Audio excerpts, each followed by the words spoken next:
Alors, cette question des rapports entre les deux maréchaux de France, entre Lyautey et Pétain, en 1925, au pic de la crise Rifaine, est tout à fait intéressante, comme vous le signalez, comme vous le disiez, Monsieur le Président, puisque on peut même se poser la question, est-ce que ça ne correspond pas, en fait, à une rupture dans le type de relation que la métropole peut entretenir avec le protectorat du Maroc, avec le sultanat.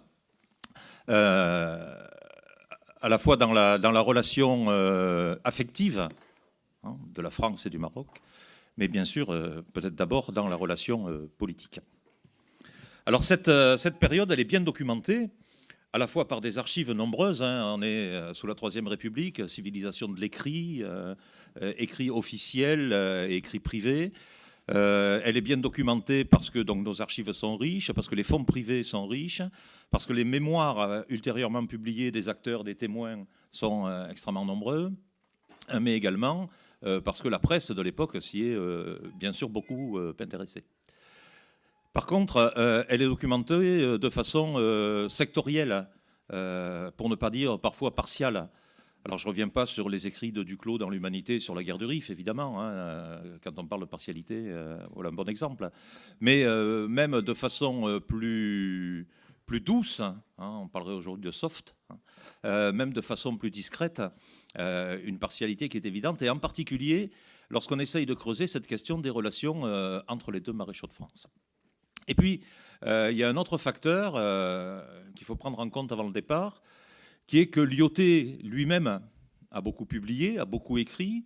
Il entretient une très riche et nombreuse correspondance avec d'éminents destinataires, avec d'éminents correspondants, alors qu'à contrario, Pétain est une toute autre personnalité qui a laissé très peu d'écrits personnels et qui a, dans ses relations, je dirais, avec des tiers, presque des relations d'état-major, la plupart de ces correspondances ressemblent à des comptes rendus d'état-major. Donc on est vraiment là face à un déséquilibre, si j'ose dire. C'est très documenté du côté de Lyautey et des hagiographes et des biographes ultérieurs de Lyautey, auxquels, vous le savez, de nombreux livres ont été consacrés. C'est beaucoup plus fragmentaire du côté de Pétain. Alors il s'agit donc de faire un petit peu la synthèse de tout ça, et puis de se demander ce qui, en 1925, sépare, je ne vais pas faire durer le suspense, parce qu'évidemment, il y a d'énormes différences, ce qui, en 1925, sépare les deux maréchaux de France. Quelle est la situation du Maroc à ce moment-là ?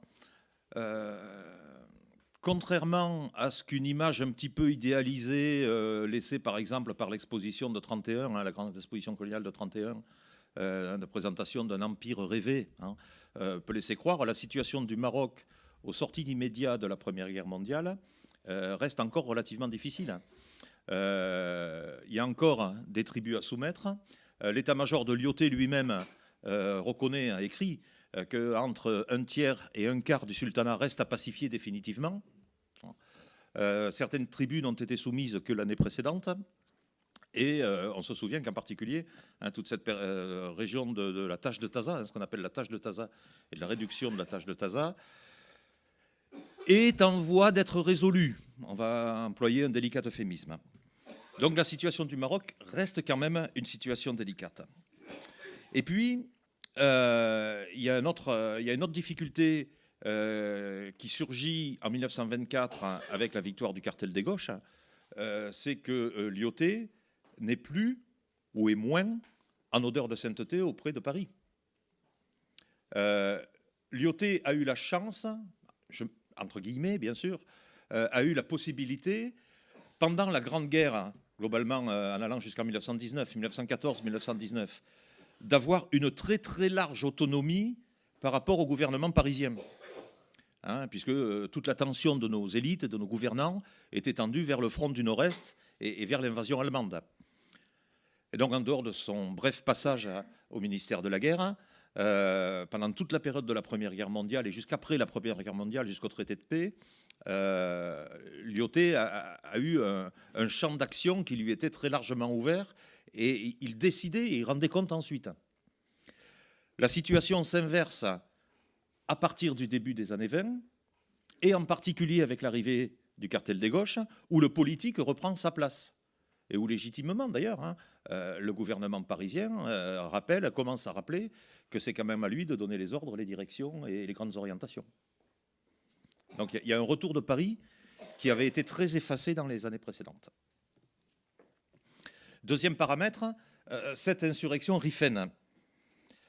Alors on sait que depuis les accords de la fin de l'année 1912, l'Espagne se voit reconnaître une zone d'influence au nord du Maroc, qui s'appuie sur ses présidences, Ceuta, Melilla, mais qu'elle a beaucoup de mal à assurer un ordre public minimal dans cette zone d'influence. Et à partir du moment où l'insurrection riffaine va être déclenchée dans la zone espagnole, l'autorité de Madrid va refluer, jusqu'à n'être plus présente que, effectivement, dans les ports et l'immédiat environnement des ports de la côte méditerranéenne. De fait, se crée sur la zone d'influence espagnole ce qu'on a appelé la République riffaine, ou une fédération des tribus, on a plusieurs qualificatifs, sur lesquels le maréchal Lyautey aura des mots très durs, réalistes, mais très durs. Ce qui constitue une grande partie de la notoriété d'Abdelkrim et une grande partie de son aura, c'est évidemment sa victoire de 1921 sur les Espagnols, qui coûte des milliers d'hommes aux Espagnols et qui les chasse de fait de cette zone, tout en lui permettant de saisir de l'armement moderne en nombre, des canons, des munitions, d'infanterie et d'artillerie, bref, de pouvoir équiper une armée régulière ou un embryon d'armée régulière. Ce qui fait que cet État riffain se trouve pouvoir disposer de plusieurs dizaines de milliers d'hommes, mais de façon assez traditionnelle par rapport aux insurrections des tribus qu'on connaît sur le territoire, j'allais dire presque de tout temps, mais surtout d'un corps de bataille, pratiquement de 5-6 000 hommes, équipés, encadrés à l'européenne. Ça change la donne. En 1923-24, la situation ne cesse de se détériorer. Je vais revenir là-dessus tout de suite, mais Lyautey préalerte. Lyautey se rend compte que la situation se détériore. Il a d'ailleurs une position très personnelle à cet égard.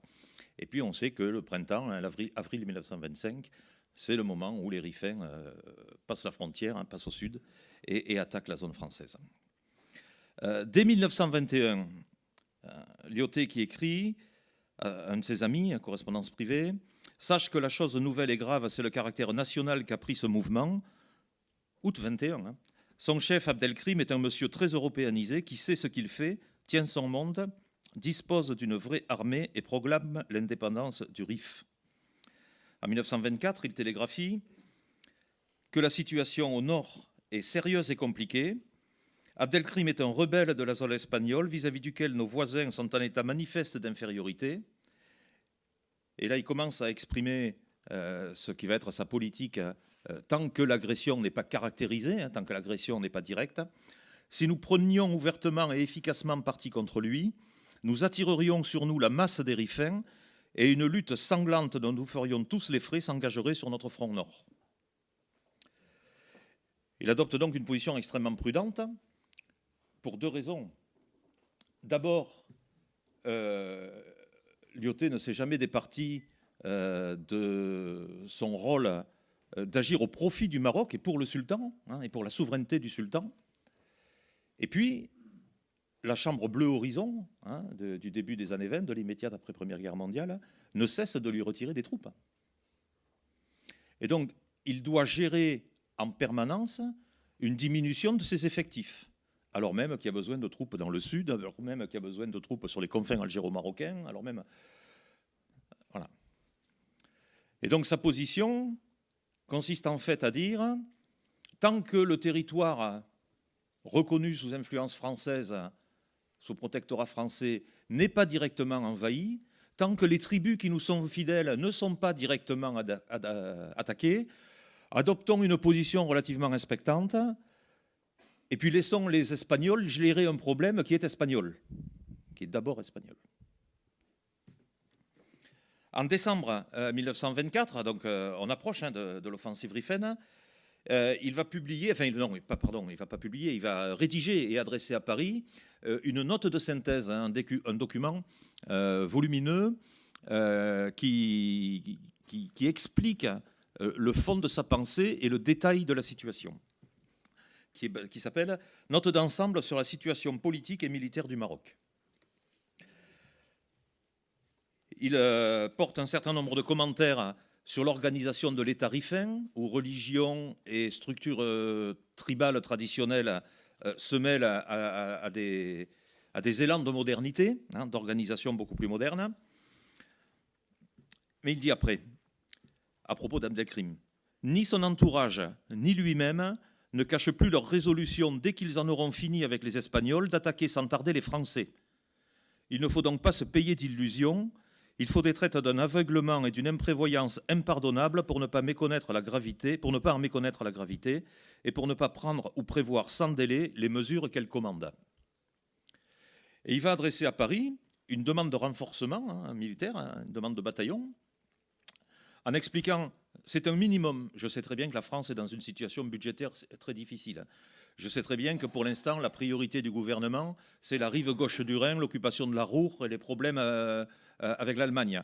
Pas oublier ce contexte général pour la France à l'époque. Donc voilà, je prends en compte effectivement toutes les contraintes politiques, budgétaires, militaires qui pèsent sur le pays. Et en fonction de ces contraintes, je demande à minima tant de bataillons. Pour que je puisse organiser correctement la défense du territoire qui est sous ma responsabilité, il me faut ces bataillons pour telle date. Et il demande à avoir l'ensemble de ces moyens pour la fin du premier trimestre 25. Or, atermoiement, tergiversation, hésitation, discussion, etc. Il aura effectivement le nombre de bataillons qu'il a demandé, mais ils arriveront entre avril et juillet. C'est-à-dire que les bataillons arriveront après et arriveront au compte-gouttes, presque compagnie par compagnie parfois, après le début de l'attaque rifaine. Par ailleurs, dernier élément d'environnement, cet État rifin bénéficie, vous l'évoquiez, Monsieur le Président, dans votre propos introductif ce matin, bénéficie à l'échelle mondiale d'une audience qu'aucune révolte traditionnelle n'avait pu avoir. Alors on a bien sûr le Comintern et la jeune URSS qui, à travers ces différents partis communistes ou sections nationales de l'internationale communiste, comme on les appelle à l'époque, soutient la cause rifaine. Mais on a également au Caire le mouvement nationaliste arabe. Et on a des propos extrêmement virulents qui sont portés contre la France à partir du Caire. Mais on a également à partir des Indes britanniques, où le mouvement nationaliste ne cesse de croître depuis la Première Guerre mondiale. Mais on a également à partir des États-Unis, au nom du droit des peuples à disposer d'eux-mêmes, au nom de l'autodétermination, etc., etc. Donc vous voyez, il y a tout un contexte international qui fait que l'État rifin peut se sentir plus ou moins conforté, et en tout état de cause, au moins la France et sa diplomatie, et donc son armée, en situation beaucoup plus difficile. Enfin, je l'évoquais tout à l'heure, et j'en viens à Pétain, je l'évoquais tout à l'heure, il ne faut pas oublier ce basculement de majorité entre la Chambre bleue Horizon et le cartel des gauches en 24. L'une des premières décisions votées par la Chambre du cartel des gauches, c'est une loi nominative, il n'y en a pas beaucoup, rétablissant sans limite de durée, en situation d'activité, le général Sarraï pour l'envoyer au Levant. Sarraï, c'est le général républicain dans toute son expression de l'époque, et son expression militante de l'époque. Parce qu'entre 19 et 24, Sarraï, il a été candidat aux législatives pour le Parti socialiste, ou les différentes variantes de Parti socialiste unifié. Il a été vice-président de la Ligue des droits de l'homme, il a été, etc. Donc il a eu toute une activité politique très marquée dans l'immédiate après-Première Guerre mondiale. Et une des premières lois que vote le cartel des gauches, c'est celle-là. le rétablir sans limite d'âge en situation d'activité. Et vous faites tout de suite le lien, le parallèle ou la comparaison entre les personnalités de Sarrail et de Lyautey, et vous voyez bien qu'évidemment, à contrario, Lyautey ne peut pas être, pardonnez-moi l'expression, dans les petits papiers du gouvernement, du nouveau gouvernement. D'autant moins que Painlevé joue un rôle éminent dans ce gouvernement. Il va être président du Conseil. Et Painlevé, c'est lui qui publie le livre « Comment j'ai nommé Pétain ». Et là, il parle de 1917. Et Pétain, à l'époque, c'est alors beaucoup moins connoté, évidemment, que Sarrail, beaucoup moins militant que Sarrail, mais c'est un général républicain bon cru, radical socialiste compatible, pour résumer. Et donc, bien évidemment, le fait que le même Painlevé, qui a tout fait pour nommer Pétain en 17, le choisisse en 1925 pour aller, entre guillemets, rétablir la situation au Maroc, est lourd de sens sur les choix gouvernementaux. Alors Lyautey, mis sur la touche, point d'interrogation. Il faut relativiser les choses, il faut faire la part des choses. Lyautey est à cette époque très fatigué déjà, vous le savez bien. Hein. Il a été opéré à 2 reprises en France les années précédentes. Depuis 1923 de mémoire, il a demandé à plusieurs reprises à être relevé de ses fonctions, à être remplacé dans ses responsabilités au Maroc. Et il écrit « Du fait de mon âge, des accidents de santé que j'ai subis, mes forces pouvaient me trahir soudainement. » L'année 1924 est à cet égard significative. Hein. Il va changer à plusieurs reprises les propositions qu'il adresse au gouvernement, hein, entre le mois de juin et le mois de juillet. En juin, le 7 juin, il demande un adjoint. Hein. Je crois qu'il est de la plus élémentaire sagesse de prévoir un adlatus à mettre auprès de moi. Le 14, il souhaite la désignation d'un successeur. Le 16, la mise à sa disposition d'un officier général.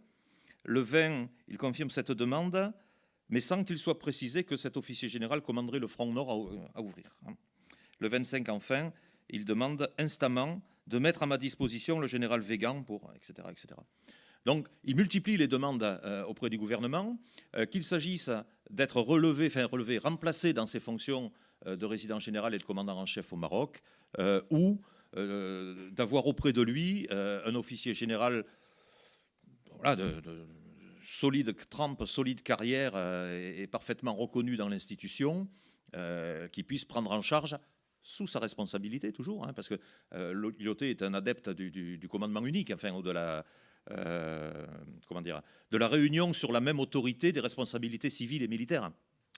Et donc d'avoir à sa disposition cet officier général. Et il est bien évident que dans ces conditions, le gouvernement qui hésite, Lyautey, personnage emblématique, est-ce que le remplacer au moment où la crise menace, voire au moment où l'offensive a commencé, ça ne serait pas le déjuger, ça ne serait pas ouvrir une crise supplémentaire, etc. Mais le gouvernement sent bien que de toute façon, il va déjà bientôt falloir le remplacer. C'est un officier maréchal âgé et fatigué.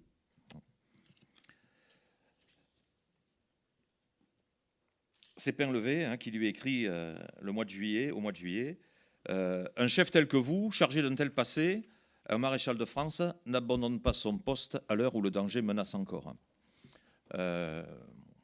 Sur la sincérité du propos de Painlevé, on pourrait sûrement épiloguer. Toujours est-il qu'il l'écrit. Hein. Alors il y a une phase d'intermède hein, qui est l'arrivée du général Nolin à l'été 25. Et là, les témoignages concordent, hein, d'un côté comme de l'autre. Hein. Nolin qui arrive avec des plans préparés de Paris et appliqués. Alors là aussi, on change de regard sur la situation du RIF.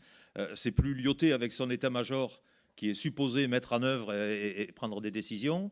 Nolin arrive avec un plan préparé à l'état-major général à Paris. Lyautey le convainc, là aussi, les témoignages concordent. Hein, finalement, il le maroquinise. Hein, il lui passe un vernis d'ancien marocain et il arrive à le convaincre. Il n'empêche que Nolin ne reste pas seul bien longtemps, que Pétain arrive pour une première mission, repart, et puis finalement revient. Et vous avez sûrement lu les descriptions qui sont faites par différents acteurs ou par différents témoins des premières rencontres entre les deux maréchaux. Le terme qui revient le plus souvent, c'est glacial. J'ai un des récits là, qui est ici. À ses yeux, c'était aussi donné à l'ensemble du Maroc l'impression que les deux maréchaux se tenaient la main pour poursuivre une œuvre commune.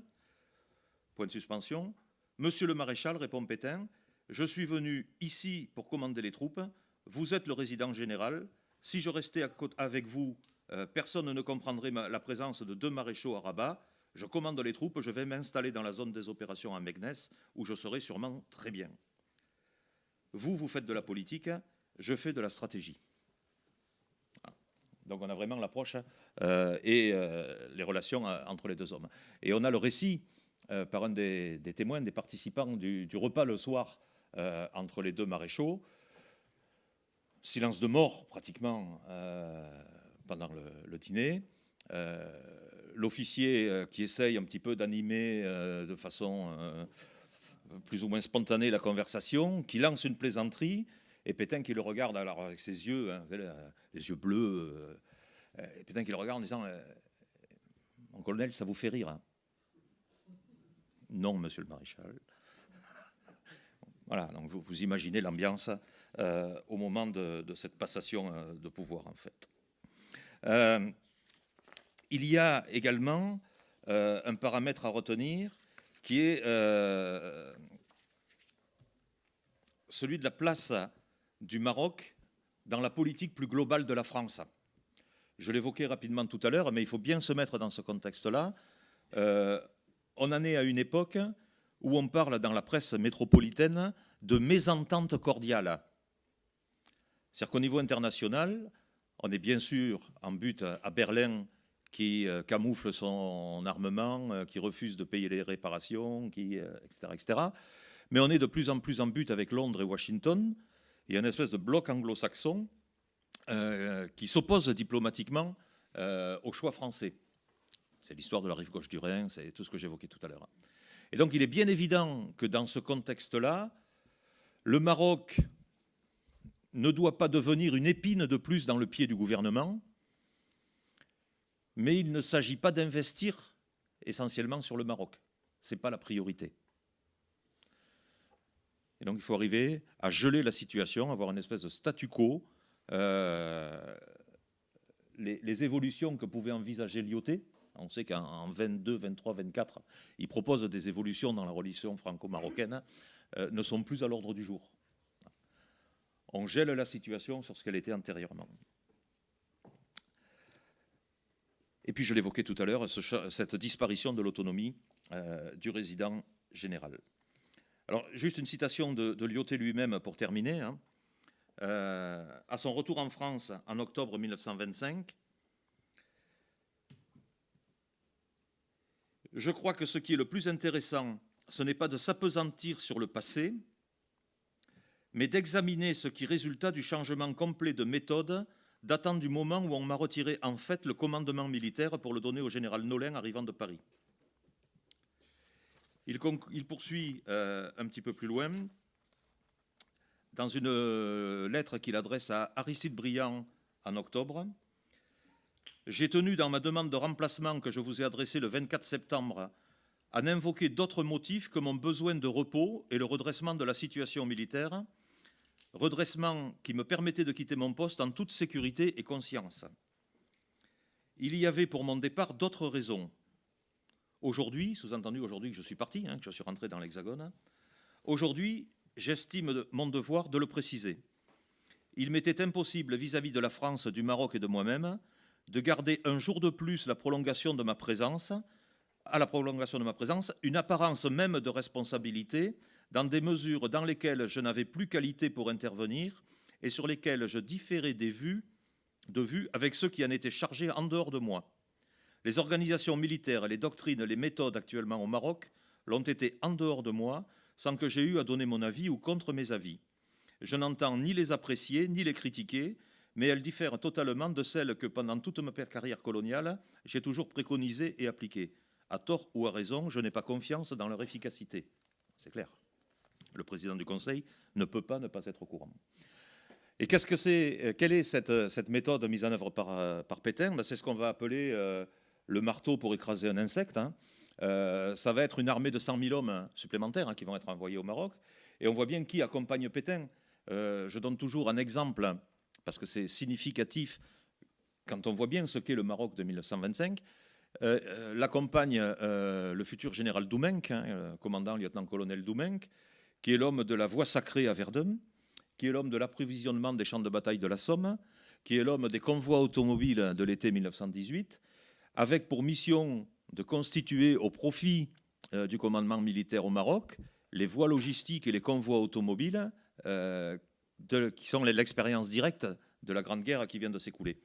Et l'emploi au Maroc, c'est les chars, il y a eu un certain nombre d'études là-dessus, c'est les avions, il y a également eu des publications là-dessus, c'est les convois automobiles. Et donc on voit bien que c'est une guerre moderne, avec des matériels en nombre, pour écraser cet ennemi qu'on compare parfois à un insecte. Cette guerre à l'européenne, c'est justement ce que refusait Lyautey, avec sa politique traditionnelle que vous connaissez, de discussion, d'apaisement, et favoriser l'adhésion pour ne pas avoir autant que possible, même si lorsque c'était nécessaire, il le faisait évidemment, ne pas avoir autant que possible à utiliser la force. Alors, opposition entre les deux hommes, oui, à la fois de personnalité, de parcours, de carrière, l'ancien cavalier, le fantassin, l'homme capote, d'approche de la situation locale. Un grand colonial qui a l'essentiel de sa carrière outre-mer et un métropolitain pur jus. Pétain n'était quasiment jamais sorti de l'Hexagone. Et je ne suis pas persuadé que, en dehors de l'appellation protectorat, il ait bien fait la différence entre l'Algérie et le Maroc, par exemple. Et puis surtout, et je crois que c'est un facteur qu'on prend rarement en compte, au moins quand on analyse les conflits, la responsabilité du politique. On a un changement de majorité radical l'année précédente, un changement de personnel gouvernemental total, et puis on se trouve avec un résident général qui demande depuis un an ou deux à partir et qui n'est plus en phase avec le gouvernement en place. L'issue était relativement évidente. Le choix de Pétain ne l'était peut-être pas, mais le départ de Lyautey, en tout état de cause, était écrit. Je vous remercie.